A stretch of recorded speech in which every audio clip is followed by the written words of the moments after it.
Bu hajning eng asosiga yetib keldik. Bu Arafatda mana shunday xutba qilish payg'ambarimiz alayhisolatu vassalamdan bizga sunnat. U zot ayni Arafat tog'ida xutba qilganlar. Biz bu omonatni yetkazib qo'yishimiz burchimiz. Chunki payg'ambarimiz alayhisolatu vassalam bir marta haj qilganlar. O'sha hajlarida ummatlariga eng oxiri nasihatlarni aytganlar. Buni Hajjatul Vado xutbasi deyiladi. Vidolashuv xutbasi deyiladi. Chunki mana shu xutbalardan keyin Rasulimiz alayhisalom olamdan o'tganlar. Payg'ambarimiz sollallohu alayhi vasallam insoniyatga eng ulug' xutbalardan birini qiladilar. U zot Qasvo nomli tuyalariga minib Arafat tog'idagi Namira masjidi yonida to'plangan 124 ming yoki 144 ming sahobalarga xutba qiladilar. Bu xutba faqat shu joyda hozir bo'lganlar uchun emas, balki qiyomatgacha keladigan butun ummat uchun yo'llangan xitob edi azizlar. Payg'ambarimiz alayhisalom xutbaga chiqdilar. Atrof jim bo'lib qoldi. Xuddi suv qo'ygandek jim. Sahobalar Payg'ambarimiz alayhisalom bizga nima deyarkinlar deb qarab turibdilar. Rasulimiz alayhisolatu vassalam bu xutbani qilganlarda o'zlari ham yig'ladilar, qolganlarni ham yig'latdilar. Chunki sahobalar bu xutbani xuddi vidolashuv vasiyatidek deb qabul qilgan edilar. Bundan oldinroq Muaz ibn Jabal radhiyallohu anhu ni Yamanga jo'natayotganlarda mana shu xutbadan oldinroq payg'ambarimiz alayhisalom Muazni chaqirib, "Ey Muaz, men sen bilan endi ko'risha olmasligim mumkin. Balki mening masjidim va qabrim yonidan o'tarsan" degan edi. Muaz yig'lab ketgan edilar. Mana endi Rasulimiz alayhisolatu vassalam Arafat tog'ida turib xuddi shu mazmunda xutba qildilar. Rasulimiz alayhisolatu vassalam xutbalarda hamd sano aytganlardan keyin amma ba'du dedilar va so'ngra ayyuhan nas dedilar. Ey odamlar, isma'u minni, mendan eshitinglar. So'zlarimga diqqat qilinglar. Sizlarga aytaman, bilmaymanki ehtimol bu yildan so'ng bu joyda sizlar bilan qayta ko'rishmaslim mumkin dedilar payg'ambarimiz alayhisalom. O'zi shu kunida ba'zi mufassirlar ulug' bir oyatning nozil bo'lganini ham aytadilar. Estaizu billahi al-yawma akmaltu lakum dinakum wa atmamtu alaykum ni'mati wa raditu lakum al-islam dinan oyatini ayni mana shu kunlarda nozil bo'lgan degan mufassirlar bor. Ya'ni bu oyat dinimizni mukammal bo'lganligini bildiradi. Bugungi kunda men sizni diningizni mukammal qilib berdim. Sizga ne'matimni batamom qildim va sizga islomni din deb rozi bo'ldim degan oyat nozil bo'lgan. Mana shu oyat nozil bo'lganda Abu Bakr Siddiq radhiyallohu anhu, Hazrat Umar radhiyallohu anhular yig'lagan ekanlar. Hayron bo'lib sahobalar nega yig'layapsiz? Axir dinimiz mukammal bo'libdi, oxiriga yetibdi. Nega yig'laysizlar deganlarida ular aytganlarki, qaysi narsa komil bo'lsa, unda endi nuqson boshlanadi. Bu oyat payg'ambarimiz sollallohu alayhi vasallamning vafotlari yaqinlashganidan darak beradi degan ekanlar. Shuni bilib ular yig'lagan ekanlar. Rasulimiz so'zlarini davom ettirib aytdilarki, mana bu narsa bugun butun musulmon ummatiga kerak azizlar. Butun musulmon ummati bugun hajdan qaytib borgandan keyin bu xutbani eslatish kerak. Chunki omonat o'laroq aytdilar.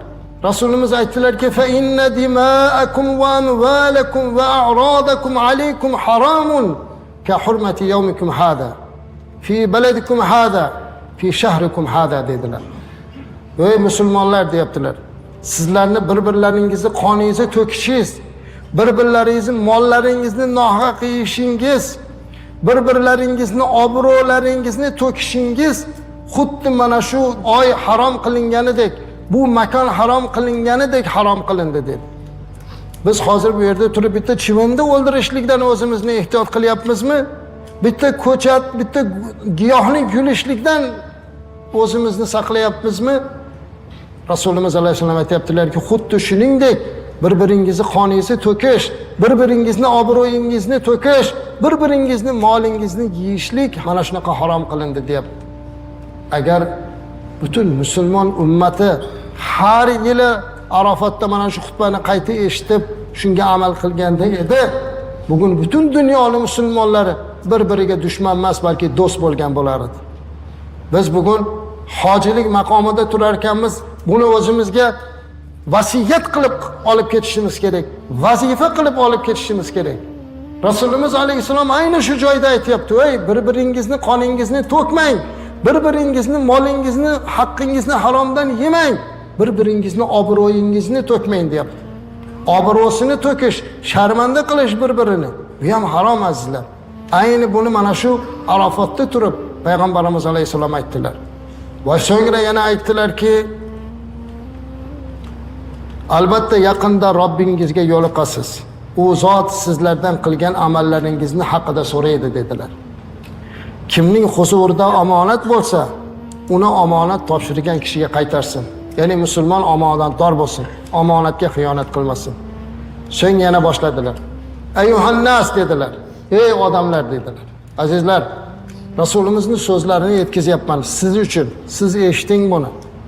Sizga nido bo'lyapti. Bizga nido bo'lyapti. Ayyuhannas dedilar. Ey odamlar, inna linisaikum alaykum haqqo va lakum alayhinna haqqo.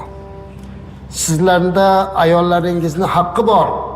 Ayollarda sizlarning ayollaringizda haqqingiz bor dedi. Ya'ni bir-biringizni haqqingizga xiyonat qilmang.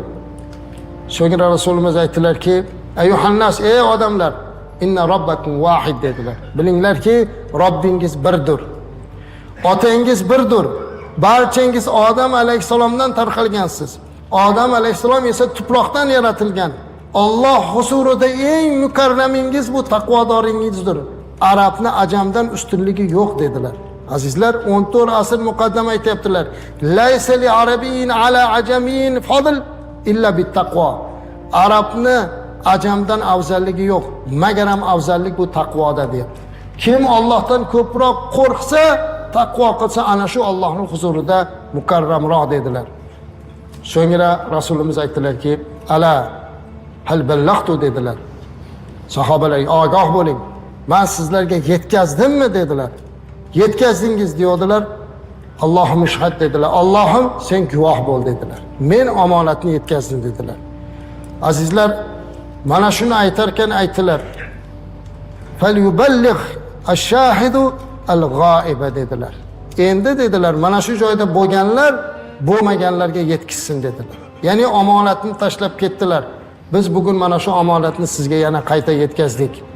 Ya Rasululloh sallallohu alayhi vasallam, bizga mana shunday buyuk bir vasiyatni tashlab ketgan ekansiz. Bugun biz Arafotda turib bunga amal qilishimizni Allohdan so'raymiz.